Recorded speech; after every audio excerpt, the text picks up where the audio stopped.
Welcome to Shriji food. આજે આપણે બનાવીશું ફ્રૂટ સલાડ. ફ્રૂટ સલાડ નાના મોટા દરેકને ખૂબ જ ભાવતો હોય છે અને આજે આપણે ફ્રૂટ સલાડ વનીલા ફ્લેવરનો કસ્ટર્ડ પાવડર યુઝ કરીને બનાવવાના છીએ, જે જનરલી આપણે રેસ્ટોરન્ટમાં કે લગ્ન પ્રસંગમાં જે ખાતા હોઈએ છીએ તો એમાં વનીલા ફ્લેવરનો કસ્ટર્ડ પાવડર યુઝ થતો હોય છે. તો એને ઘરે પરફેક્ટલી કેવી રીતે બનાવવો એ આપણે જોઈએ. તમને જો મારો વિડીયો પસંદ આવે તો વિડીયોને લાઇક અને શેર કરી મારી યુટ્યુબ ચેનલને સબસ્ક્રાઈબ કરવાનું ના ભૂલશો.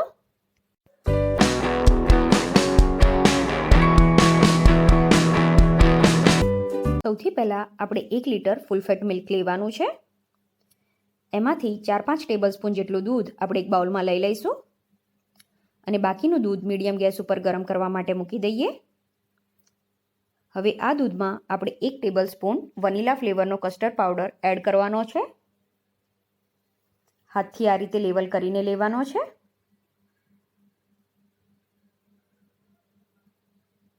અને સરસ રીતે મિક્સ કરી લઈએ.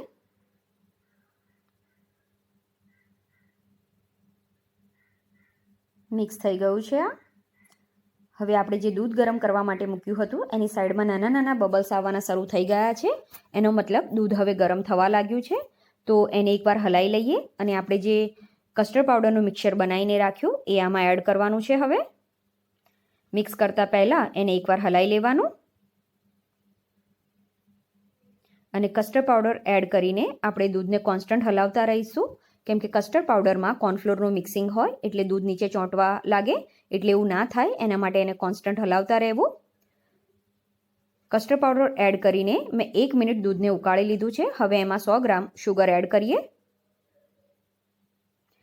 શુગર તમે તમારા ઘરના ટેસ્ટ પ્રમાણે પ્લસ માઇનસ કરી શકો. અત્યારે આપણે જે ક્વોન્ટિટી લીધી છે તો એનાથી આપણે જે બહારથી ફ્રૂટ સલાડ લાવીને ખાઈએ છીએ અને એમાં જેટલી સ્વીટનેસ હોય છે એટલી રહેશે આટલી ખાંડથી.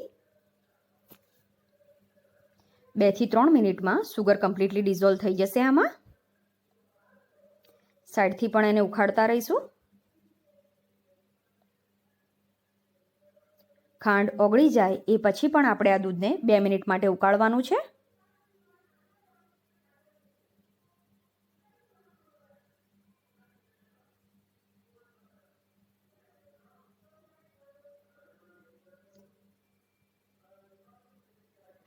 ગેસ બંધ કરીને હજુ પણ આને 2 થી 3 મિનિટ આ રીતે હલાવતા રહીશું. મેં આ દૂધને એક વાસણમાં નીકાળી લીધું છે અને આ કમ્પ્લીટલી ઠંડુ થાય ત્યાં સુધી એને હલાવવાનું છે. મેં દૂધ રૂમ ટેમ્પરેચર પર આવ્યું એ પછી એને ફ્રીજમાં મૂકી દીધું હતું અને આ રીતે ઠંડુ થયા પછી એ આટલું થીક થશે. હવે મેં ફ્રૂટમાં ચીકુ, બનાના અને એપલ લીધા છે અને ત્રણેયને છોલીને આપણે આ રીતે સમારી લેવાના છે. હવે એમાં 1/2 ટીસ્પૂન જેટલું વનીલા એસેન્સ એડ કરવાનું છે. કમ્પ્લીટલી ઓપ્શનલ છે, પણ આનાથી સ્મેલ અને ટેસ્ટ બંને ખૂબ જ સરસ લાગે છે.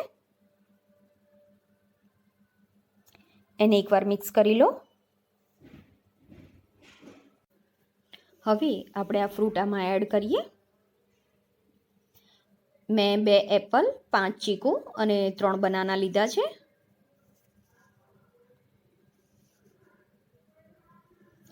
ફ્રૂટની ક્વોન્ટિટી તમારા ઘરમાં જે ફ્રૂટ વધારે કે ઓછું ભાવતું હોય એ પ્રમાણે તમે લઈ શકો છો. આને સરસ રીતે મિક્સ કરી લો અને આને ઠંડુ થવા માટે ફ્રીજમાં મૂકી દઈશું. હવે મેં ફ્રૂટ સલાડને એક બાઉલમાં લઈ લીધો છે. એના ઉપર ગાર્નિશિંગ માટે આપણે દાડમના દાણા એડ કરીએ. હવે આપણું ફ્રૂટ સલાડ સર્વિંગ માટે રેડી છે. આ પૂરી સાથે ખૂબ જ સરસ લાગે છે અને તમે પણ આ રીતે ફ્રૂટ સલાડ ભાઈબીજ ઉપર બનાવી શકો છો.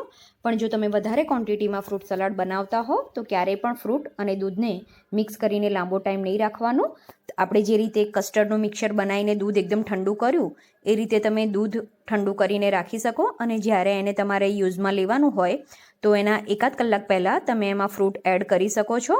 અને દાડમને તો ઓલવેઝ તમારે સર્વ કરતી વખતે જ એડ કરવાના, કેમ કે દૂધ અને ફ્રૂટનું કોમ્બિનેશન કરીને લાંબો ટાઈમ સુધી રાખવું એ હેલ્થ માટે સારું ના કહેવાય.